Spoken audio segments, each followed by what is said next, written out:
بسم اللہ الرحمن الرحیم۔ موضوع وحی کا بیان۔ حدیث نمبر 5 صحیح بخاری۔ حدثنا موسى بن اسماعیل قال حدثنا ابو عوانہ قال حدثنا موسى بن ابی عائشہ قال حدثنا سعید بن جبیر عن ابن عباس في قوله تعالى لا تحرك به لسانك لتعجل به سورة القيامة قال كان رسول الله صلى الله عليه وسلم يعالج من التعزيل شدة وكان مما يحرك شفتيه فقال ابن عباس فأنا أحركهما لكم كما كان رسول الله صلى الله عليه وسلم يحركهما.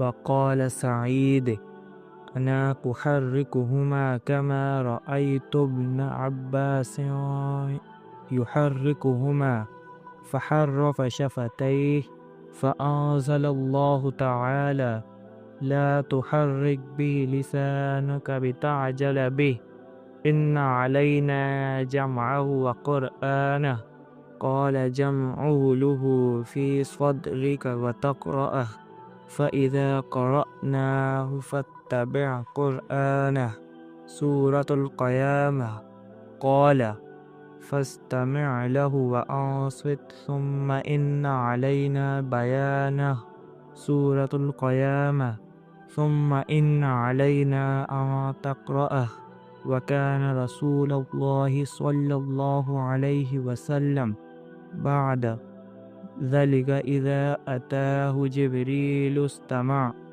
فإذا طلق جبريل قرأه النبي صلى الله عليه وسلم كما قرأه۔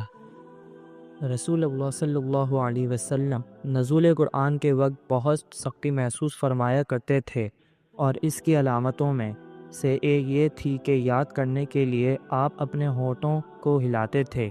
ابن عباس رضی اللہ تعالی عنہما نے کہا، میں اپنے ہونٹ ہلاتا ہوں جس طرح آپ ہلاتے تھے۔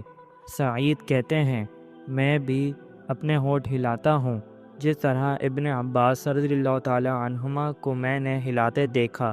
پھر انہوں نے اپنے ہونٹ ہلائے۔ ابن عباس رضی اللہ تعالی عنہما نے کہا، پھر یہ آیت اتری کہ اے محمد، قرآن کو جلد جلد یاد کرنے کے لیے اپنی زبان نہ ہلاؤ، اس کا جمع کر دینا اور پڑھا دینا ہمارا ذمہ ہے۔